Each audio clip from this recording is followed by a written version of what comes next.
Luigi Mangione, the name everyone is talking about right now. The 26-year-old Ivy League graduate charged with executing a healthcare CEO in the middle of Manhattan. But this isn't just another true crime case. This is the case where millions of Americans sided with the alleged killer, where social media exploded not with sympathy for the victim, but with celebration, where the words written on bullet casings became a rallying cry against corporate America, where a murder suspect became a folk hero, a sex symbol, and a symbol of rage against a system millions believe is killing them. This is the story of December 4th, 2024, the day Brian Thompson walked out of a hotel and into the last 30 seconds of his life. The day a masked gunman executed him on a Manhattan sidewalk. The day that exposed the deepest fractures in American society. The day that made people choose sides. Are you Team Luigi or Team Justice? By the end of this video, you'll have to decide. Before we get into the most controversial criminal case in America right now, the case that has law enforcement, politicians, healthcare executives, and millions of everyday people at each other's throats, hit that subscribe button and turn on notifications, because we're not here to give you sanitized corporate media takes. We're here to show you what actually happened, what nobody else is talking about, honestly, and let you form your own opinion. And drop a comment right now before we even start. Team Luigi or Team Law? Let's see where this community actually stands. Don't be shy.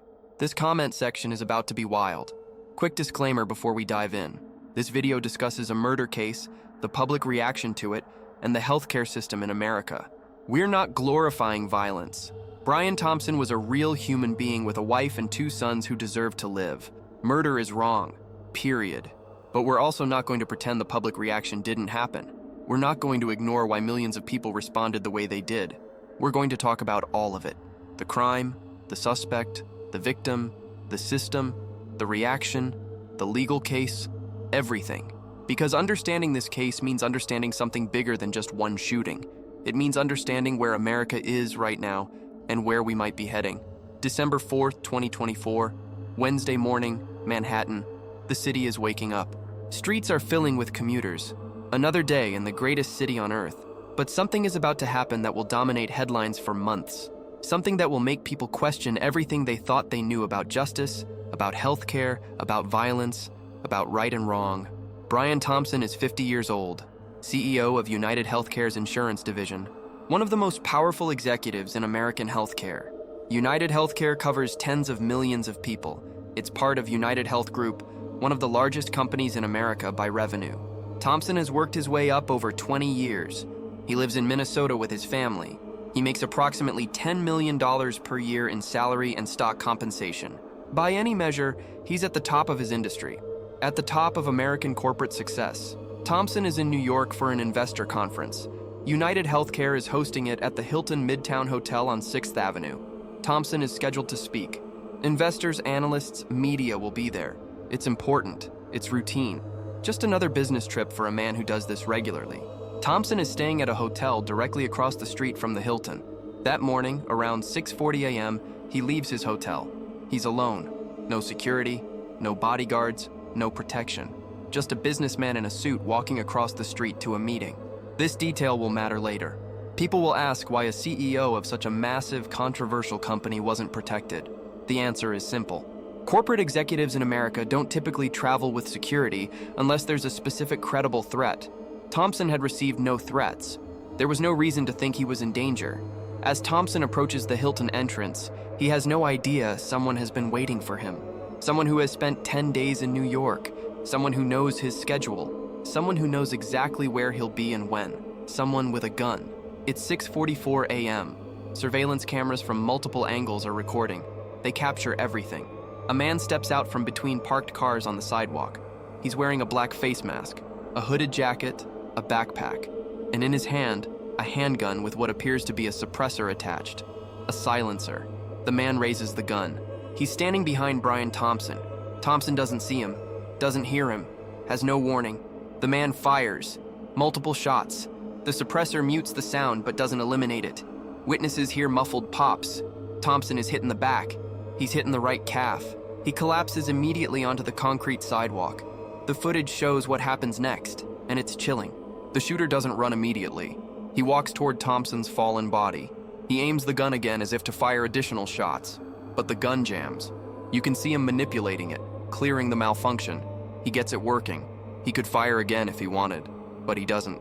He turns and walks away, calmly, deliberately. He walks north on the pedestrian path next to the hotel. He gets on an electric city bike that was waiting nearby, and he rides away into the Manhattan morning, into the city, eventually through Central Park. Gone. The entire encounter lasts maybe 30 seconds. From the first shot to the shooter disappearing, half a minute. That's all it took to kill a man and set off a national firestorm. Witnesses call 911 immediately. People rush to Thompson. He's alive, but critically wounded. Within minutes, emergency medical services arrive. Paramedics provide emergency treatment right there on the sidewalk. They load him into an ambulance. They rush him to Mount Sinai West Hospital about 4 blocks away. He's taken directly to trauma surgery. Doctors fight to save his life, but the internal damage from the gunshots is too severe. The bleeding can't be stopped. At 7:12 a.m., 28 minutes after being shot, Brian Thompson is pronounced dead. The cause of death will be listed as gunshot wounds causing massive internal hemorrhaging and organ failure. The NYPD responds in force. This is a murder in broad daylight in Midtown Manhattan, one of the most surveilled, most secure areas in one of the most surveilled cities on Earth. Detectives immediately start pulling footage, building security cameras, city cameras, traffic cameras, business cameras. They can track the shooter's movements backward and forward, and then investigators find something at the crime scene that changes everything. Shell casings from the bullets. When they examine them, they see words written on them. 3 words, 1 word on each casing. Deny, defend, depose. These words mean something specific. Anyone who has dealt with health insurance companies knows these words. They represent what critics say is the insurance industry playbook for avoiding paying claims. Deny the claim initially. Defend that denial when challenged. Depose the claimant to find reasons to reject their appeals. It's a strategy that critics say prioritizes profit over patient care.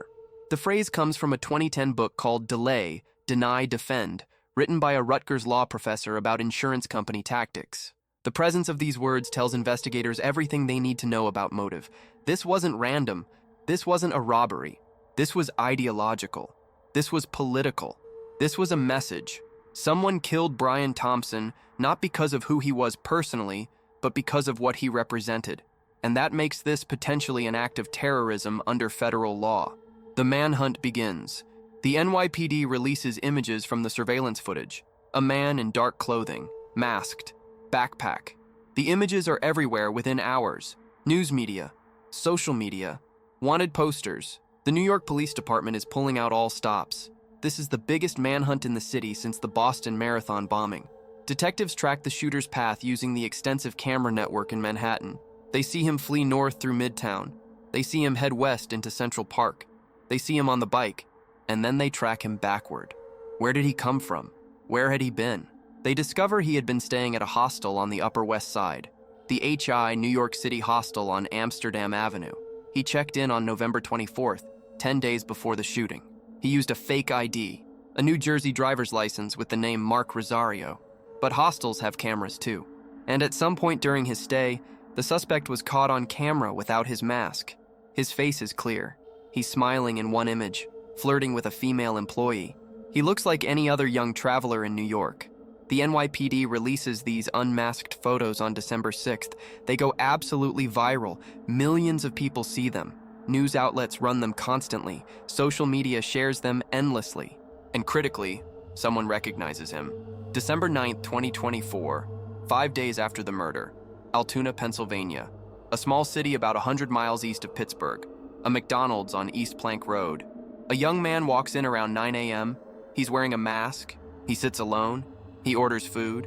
He's just sitting there when a customer notices him. The customer thinks he looks familiar, really familiar, like the guy from those NYPD photos, the guy wanted for murder in Manhattan. The customer alerts a McDonald's employee. The employee looks at the man and agrees. That's him. That's the suspect. They call 911. Local police respond within minutes. Officers from the Altoona Police Department arrive at the McDonald's. They approach the man sitting alone. They ask for identification. He pulls out a New Jersey driver's license. Name, Mark Rosario. The same fake ID he used in New York. Officers ask if he's been to New York recently. His hands start shaking. He becomes visibly nervous. Officers ask him to pull down his mask. When he does, they immediately recognize him. It's the face from the NYPD photos. It's him. They place him under arrest. They search his backpack right there in the McDonald's. What they find is damning. A ghost gun. That's a firearm assembled from unregulated parts that lacks a serial number, making it untraceable. A suppressor that appears consistent with the one seen in the shooting footage. Multiple fake identification cards from different states. A US passport in his real name, and a document. A handwritten document approximately 3 pages long. The man's real name is Luigi Nicholas Mangione, 26 years old, and the document in his backpack is about to become the most analyzed piece of evidence in the case.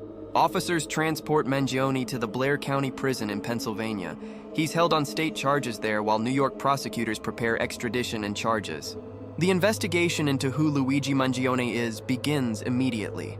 Luigi Nicholas Mangione was born on May 6, 1998, in Towson, Maryland, a Baltimore suburb. His family is wealthy. His grandfather, also named Nicholas Mangione, was a hugely successful real estate developer who built a fortune estimated in the tens of millions. The Mangione family owns country clubs, nursing homes, radio stations. They're prominent in Baltimore society. Luigi grew up in privilege that most people can't even imagine. He attended Gilman School, one of the most elite private high schools in Maryland. Tuition is over $40,000 per year. It's where Baltimore's richest families send their sons. Luigi wasn't just a student there. He was valedictorian. He graduated at the top of his class. He was brilliant. Teachers remember him as exceptionally intelligent, well-liked, engaged in social issues. He went to the University of Pennsylvania, Ivy League. He earned both a bachelor's degree and a master's degree in computer science. He graduated from one of the best universities in the world with advanced degrees in a lucrative field. He had every advantage: education, wealth, intelligence, connections, a future with unlimited possibilities. After graduation, Mangione moved to Hawaii.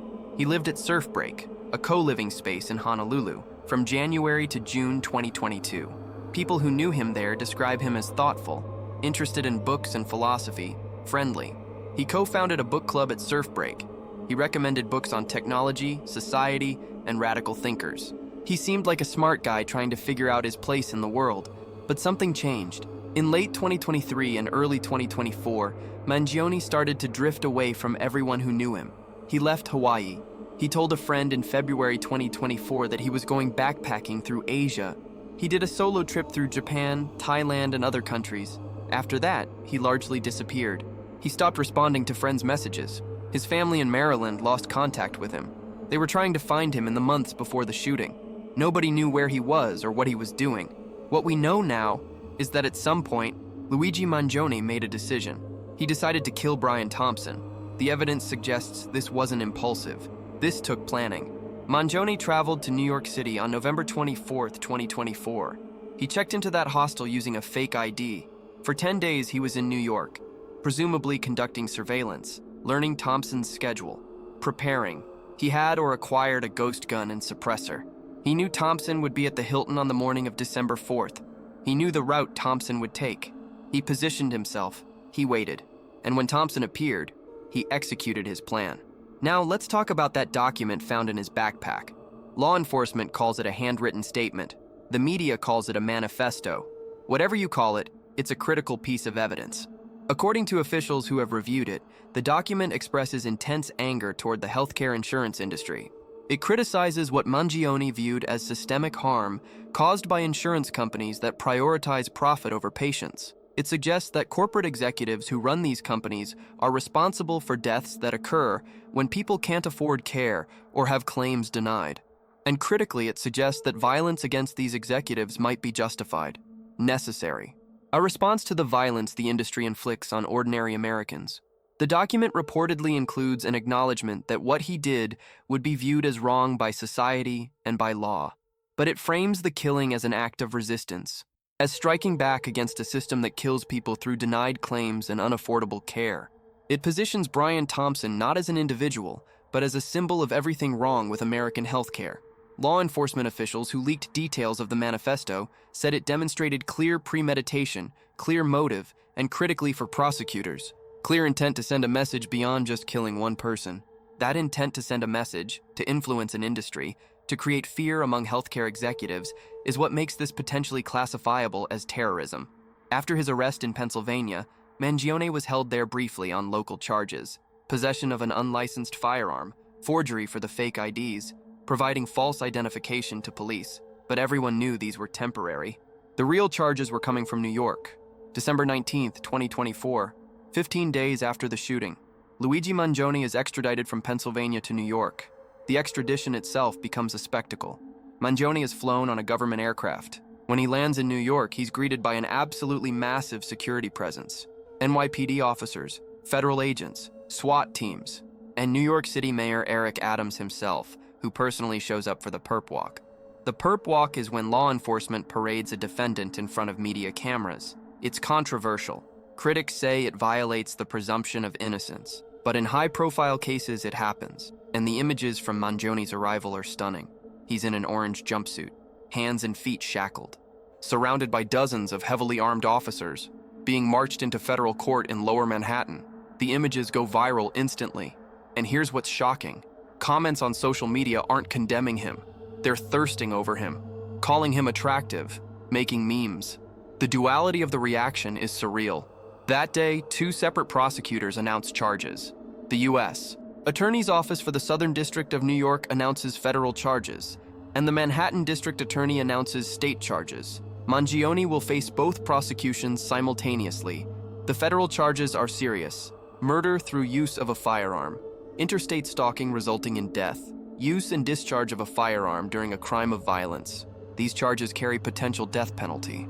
The federal government is asserting jurisdiction on several grounds. Mangione allegedly traveled across state lines to commit the murder.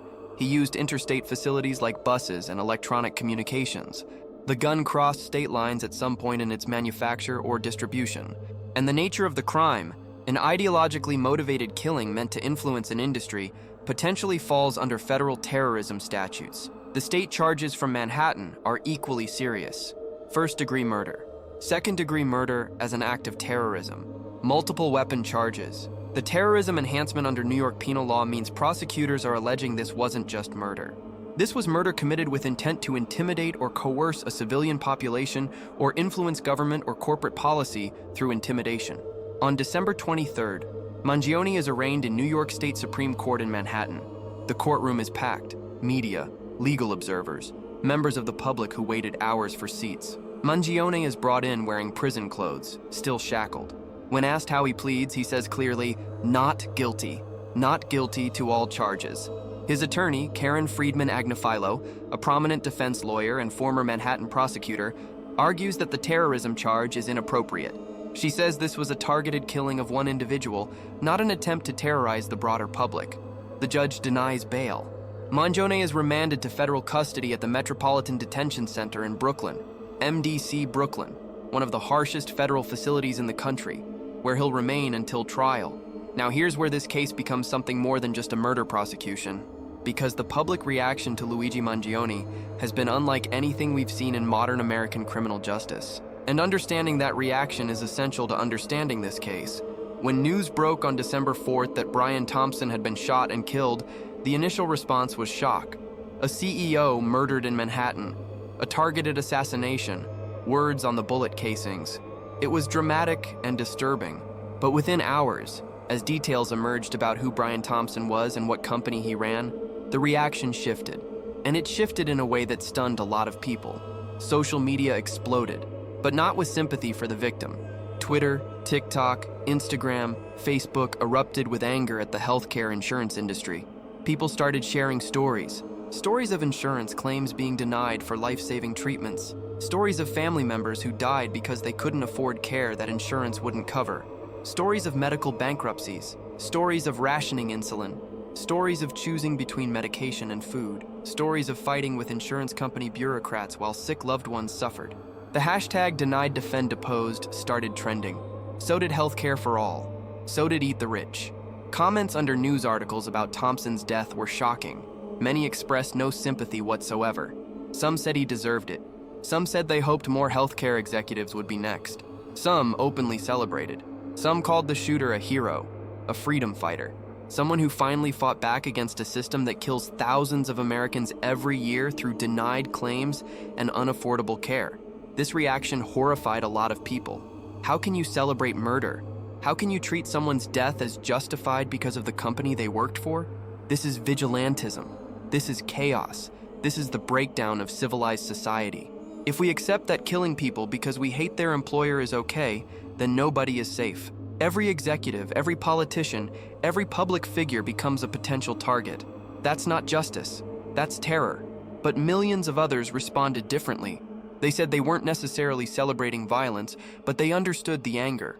They said the healthcare system in America is broken in ways that kill people every single day.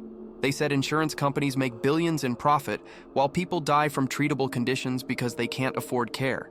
They said Brian Thompson personally made $10 million a year running a company that has one of the highest claim denial rates in the industry. They said the system is violence. Denying someone life-saving care they paid for is violence.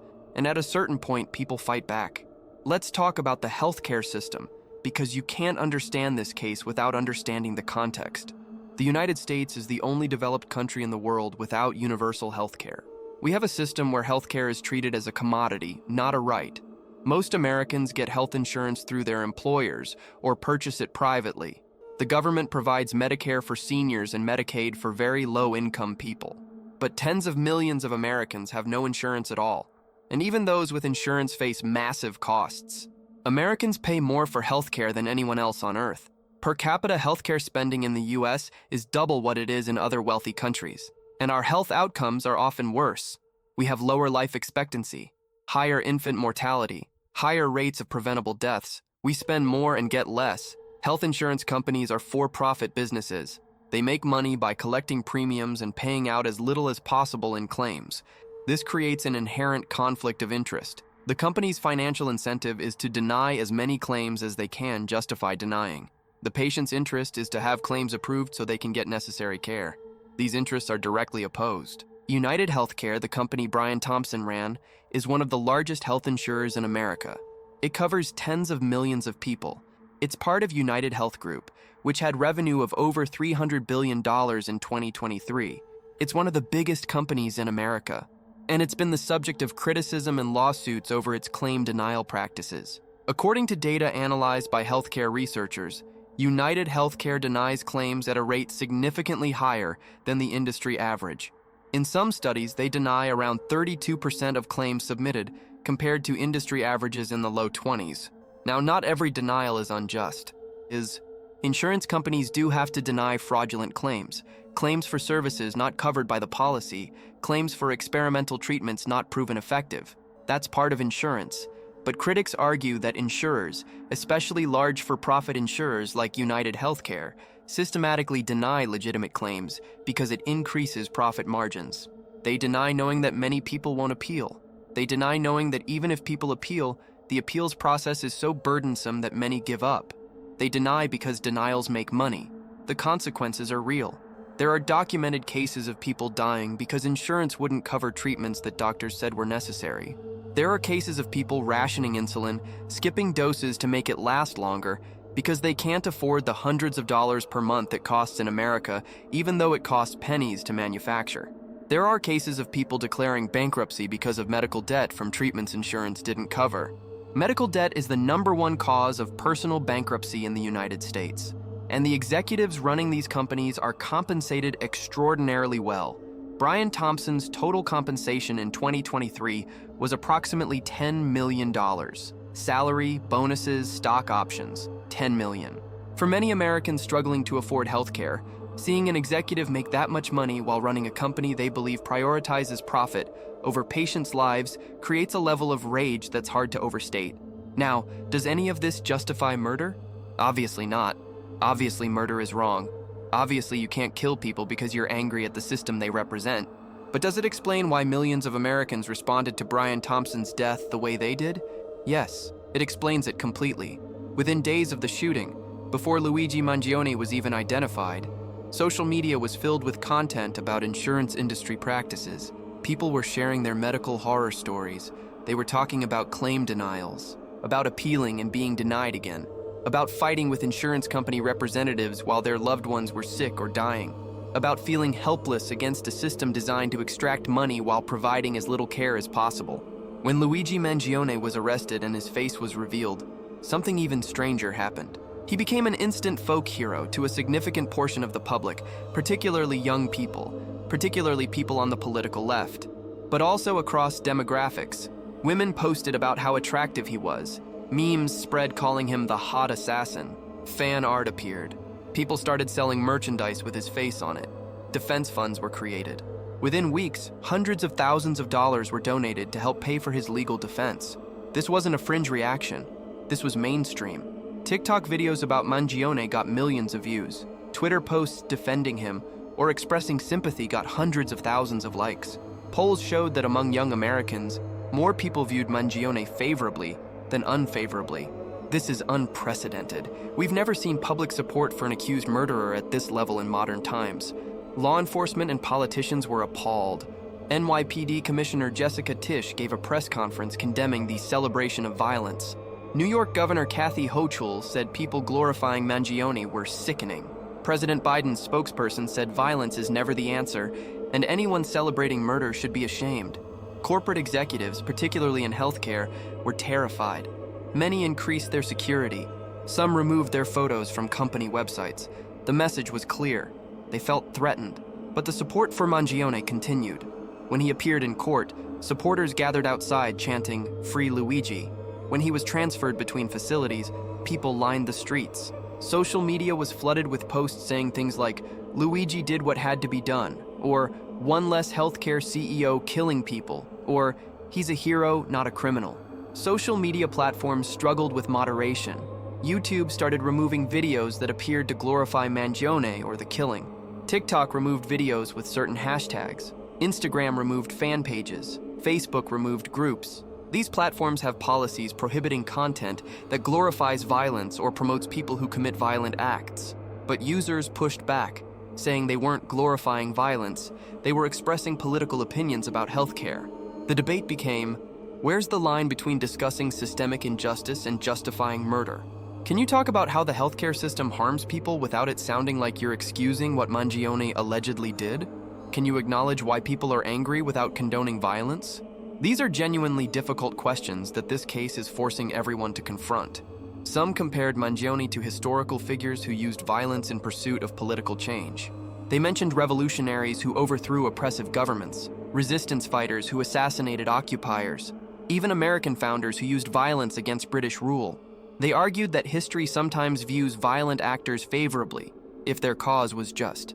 They said maybe in 50 years, Luigi Mangione will be seen as someone who struck back against a system that killed thousands.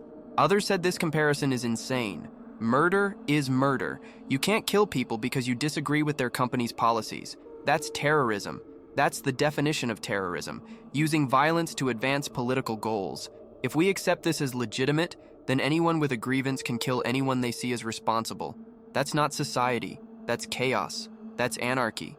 The legal system doesn't care about your cause. The law says you cannot murder people, period. It doesn't matter if you believe the victim represented systemic injustice. It doesn't matter if millions agree with your critique of the healthcare system.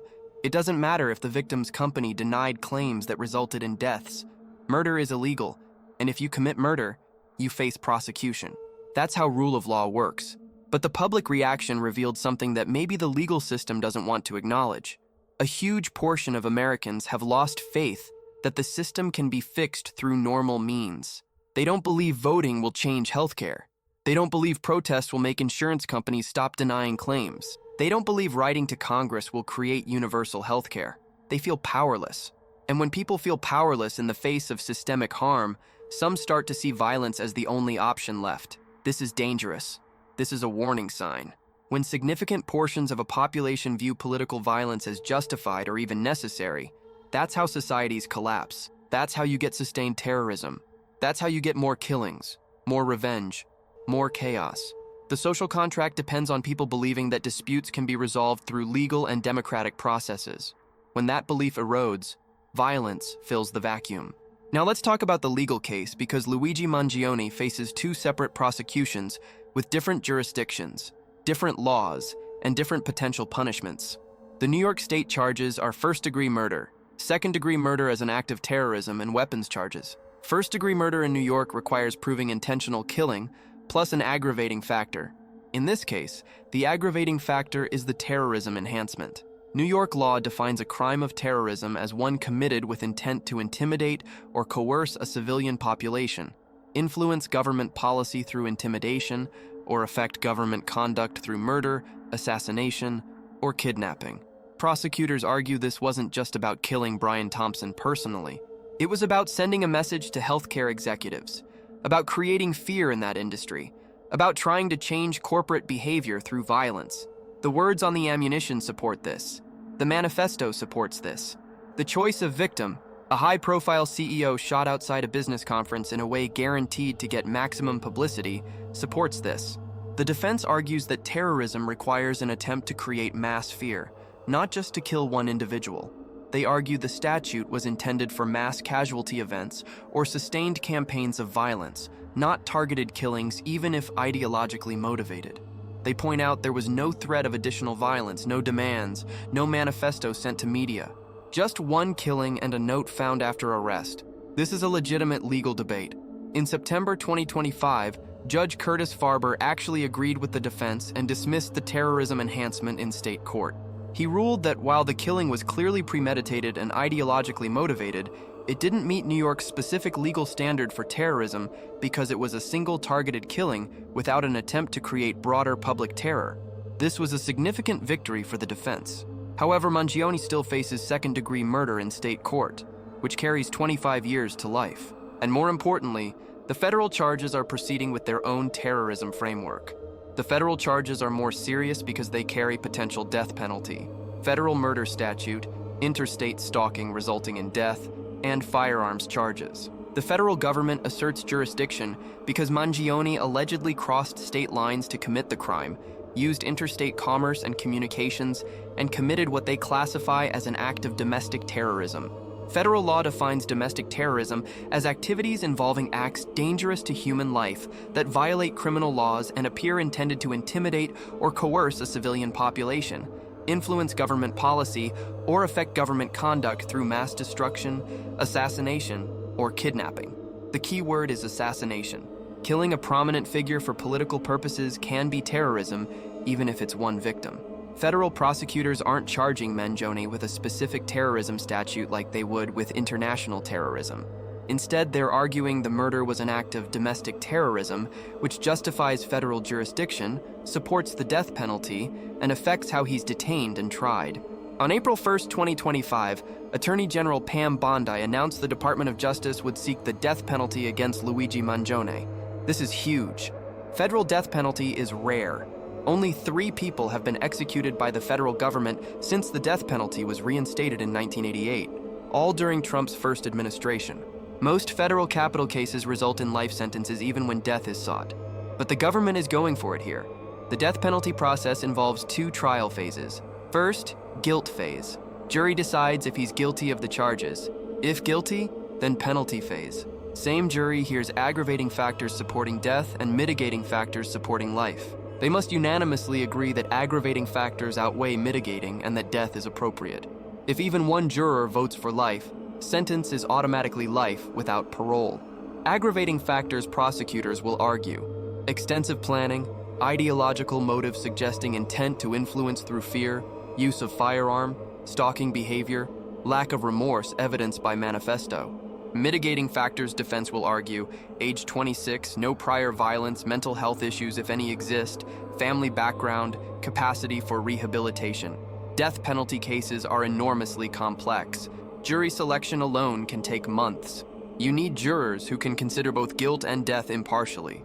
Many people oppose the death penalty and can't serve. Many people would automatically vote for death in a murder case and can't serve. Finding 12 people who can genuinely weigh evidence and consider both outcomes is difficult, especially in a case this publicized. The trial will be a battle. Prosecution will present surveillance footage, ballistics evidence, the manifesto, digital forensics showing planning, witness testimony. Defense will try to exclude evidence, challenge terrorism classification, present mental health evidence, humanize Mangione, argue life is sufficient punishment. One huge question: will Luigi Mangione testify? He has a Fifth Amendment right to remain silent.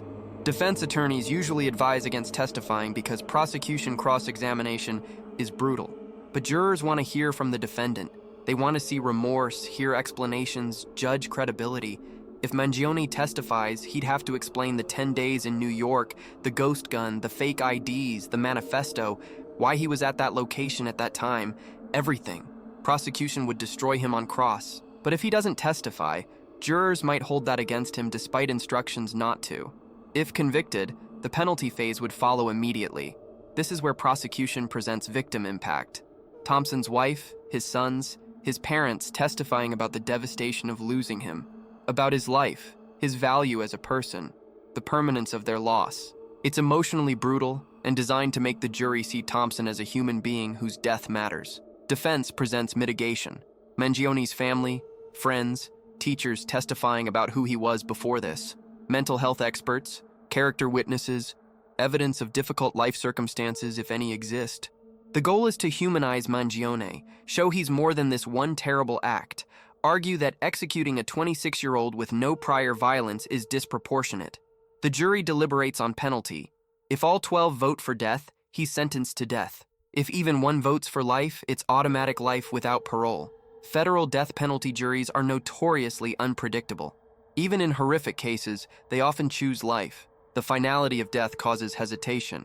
If sentenced to death, Mangione would go to federal death row in Terre Haute, Indiana. Then decades of appeals begin. Automatic appeal to Second Circuit Court of Appeals, possible Supreme Court review, federal habeas corpus petitions. The process can take 20-30 years. Many death row inmates die of natural causes before execution. But if all appeals fail, the execution would be by lethal injection at Terre Haute. The political dynamics matter too. Federal executions require authorization from the Attorney General and effectively from the President. Some administrations oppose the death penalty and won't authorize executions. Trump's administration executed 13 people in his final months. Biden's administration imposed a moratorium. Trump's second administration may resume executions. Mangione's ultimate fate may depend on who's in power when his appeals exhaust. Now let's address the elephant in the room. The question everyone is arguing about. Is Luigi Mangione a terrorist or a symptom of a broken system? Is he a murderer who deserves death? Or is he a revolutionary who fought back against corporate violence? Here's the reality. Both things can be true. The healthcare system can be fundamentally broken, unjust, and responsible for unnecessary suffering and death. And murder can still be completely wrong and unjustifiable. These aren't contradictory positions. The American healthcare system does harm people. Insurance companies do deny legitimate claims to increase profits. People do die because they can't afford care. Medical debt does destroy families. Brian Thompson did run a company with high denial rates. He did make $10 million while people struggled to afford treatment. All of that is true. All of that is unjust. All of that should make people angry. And Luigi Mangione, if he did what he's accused of, committed murder. He planned it. He executed it. He killed a man who had every right to live regardless of his job. He used violence to make a political point. He tried to create fear to influence corporate behavior. That's terrorism by definition. That's wrong. That deserves punishment. The mistake is thinking you have to pick one narrative, that you have to say either the system is fine and Mangione is pure evil, or the system is evil and Mangione is a hero. You don't.